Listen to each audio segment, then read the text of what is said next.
What was once simply well supported rumors has now turned into confirmation with an investment prospectus, official trading dates, and lots of legacy financial media hype. So it's probably best that I update my Applied Nutrition IPO content from earlier this year, right?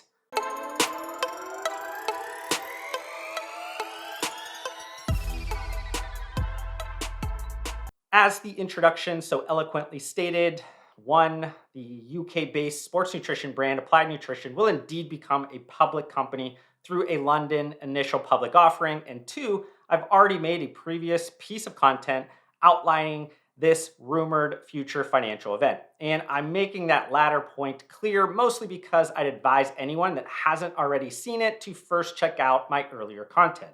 Because while I might include a few previous content excerpts to build upon in here, I plan on keeping this content piece concise, and you'll likely be lost without the extra context. Okay, enough with that storytelling formality, mumbo jumbo stuff. Let's jump into the important financial news that impacts the global sports and active nutrition market.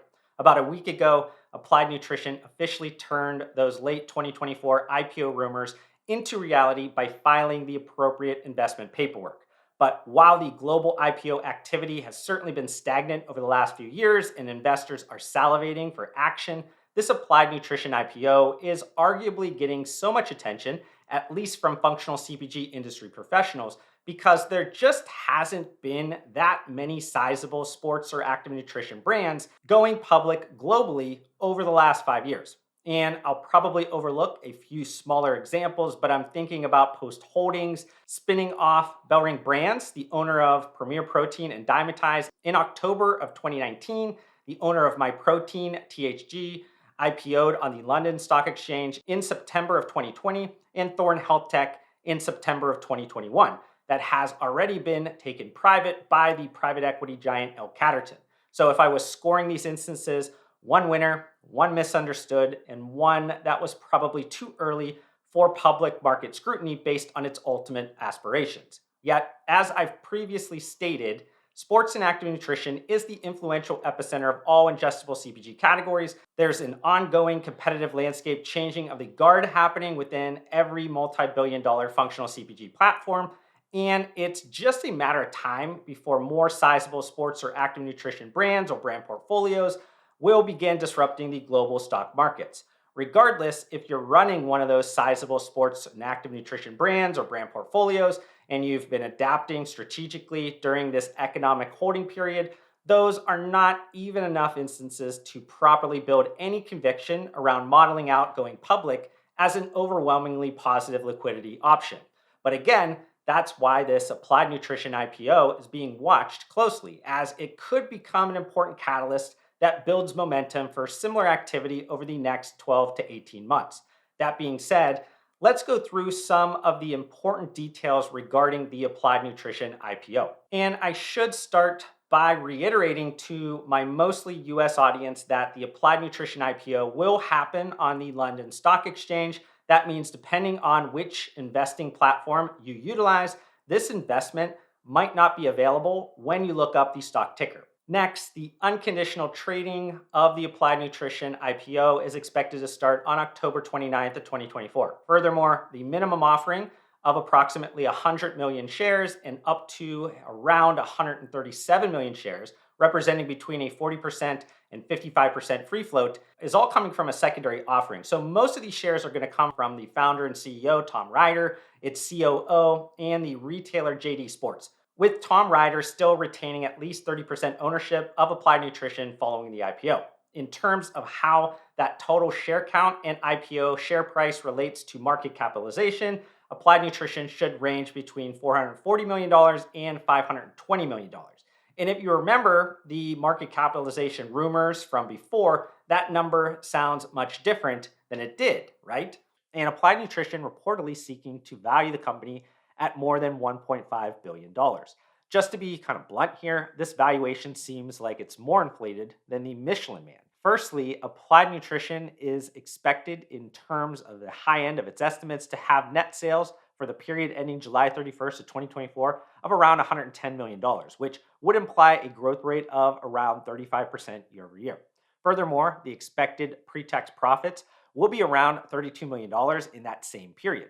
So, as I predicted, that inflated valuation didn't match up with the now official revenue and profitability numbers that were almost exactly aligned with previous forward looking estimates provided earlier by Applied Nutrition leadership. Moreover, that brings the appropriate investment ratios such as enterprise value to EBITDA and price to earnings within the midpoint of a direct peer group that includes the before mentioned Bellring brands. But it's important to note that referencing US valuations as comparatives can be tricky, especially with recent questions being raised by THG, the owner of MyProtein, surrounding if the UK investment community even rewards startups properly. That being said, it seems like Applied Nutrition is doing its best to circumvent this potential UK institutional investor challenge by not limiting retail investors and landing large individual participation amounting to about 10% of its total offering from four entrepreneurs like the owner of the grocer Asda. Additionally, it's very likely that football legend Wayne Rooney and his wife, who is an Applied Nutrition brand ambassador, will participate in the IPO. Yet none of these strategic decisions impacting the optics around this financial event really matter, at least long term, right? Instead, what matters most is how successfully Applied Nutrition can operate within the dynamic global functional CPG industry. So let's talk about what needs to happen for Applied Nutrition to become that valuable public company long term. And we can start by assessing its business model and multiple pillars of growth. But to be completely honest, it's sort of boring, though that's usually not a bad thing when it comes to business strategy. In fact, not much has fundamentally changed in this area over the last 10 years, likely because Applied Nutrition is still founder led. Tom Ryder bootstrapped Applied Nutrition by leveraging his own reputation and trust with other UK specialty retailers, which eventually translated into brand trust with consumers. And wholesale revenue still accounts for 91% of the total global revenue for Applied Nutrition today. Moreover, Applied Nutrition has historically reinvested profits back into the company's manufacturing capabilities and operational facilities, which is still a major priority today, with over 80% of all of its products being self-manufactured. This vertical integration allows Applied Nutrition to quickly evolve its product strategy to access emerging trends and fill opportunity gaps that can positively impact growth of distribution points and shelf space with existing customers, but also can play a pivotal role in expanding its sales channel strategy. Furthermore, Applied Nutrition leverages its in-house manufacturing capabilities for geographical expansion, with 61% of its total revenue now being generated outside of its home market of the UK. But before I analyze arguably the most important geographical expansion plan for Applied Nutrition, I would be remiss if I didn't also state how that vertical integration strategy can possibly turn into a risk factor.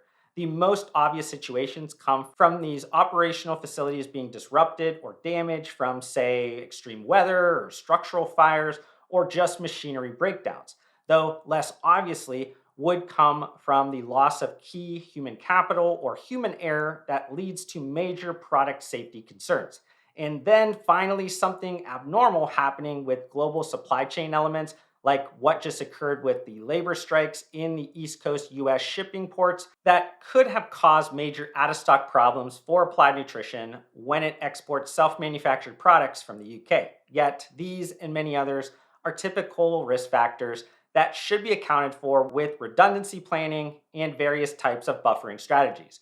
But for this final section of the content, I want to talk about the US subsidiary of Applied Nutrition, which is arguably the most important market if they want to become that valuable public company long term. In 2022, Applied Nutrition entered the US market with the help of TJ Humphries, who is ProSup's co founder, and marketed itself under the All Black Everything brand, which is just a line extension in its UK home market. And there's a kind of twofold reasoning for that. One, because leadership likely held the point of view at the time that American consumers are primarily interested in advanced, especially pre-workout energy products.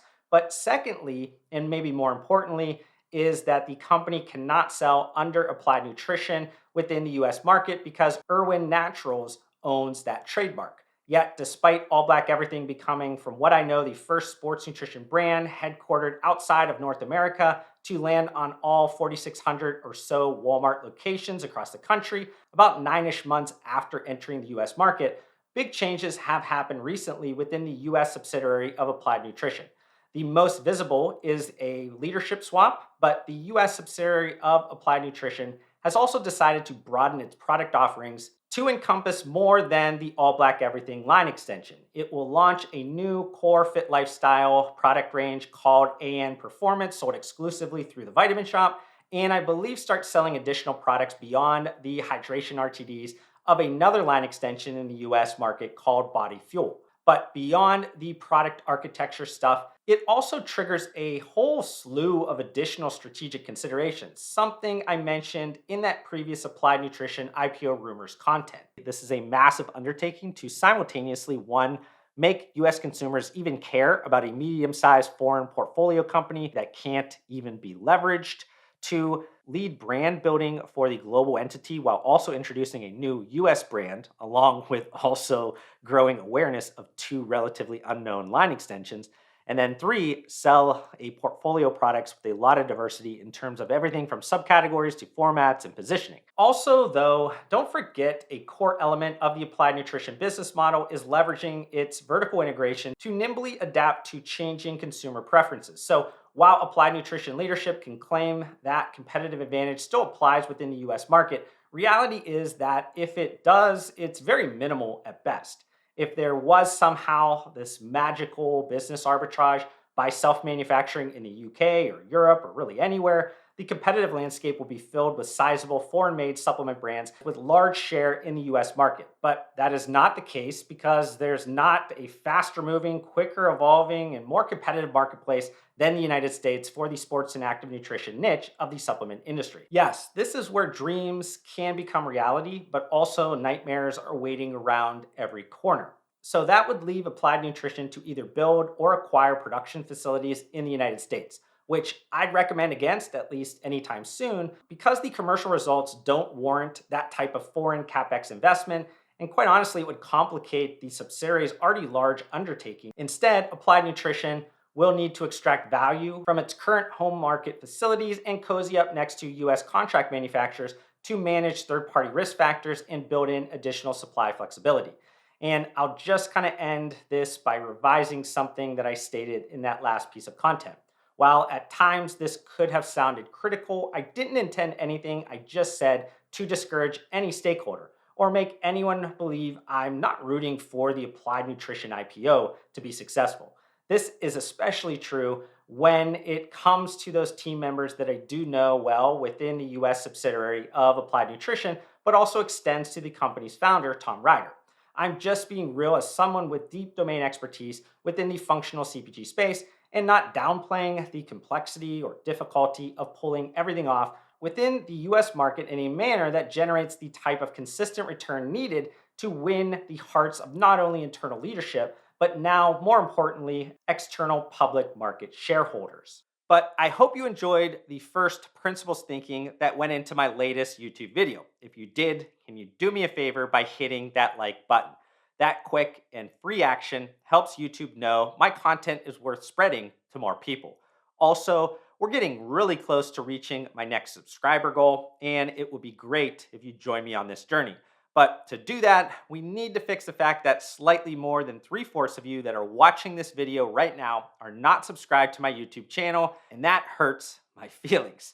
Regardless, I want to thank you for giving me some of your attention and time, and I'll see you on the next one.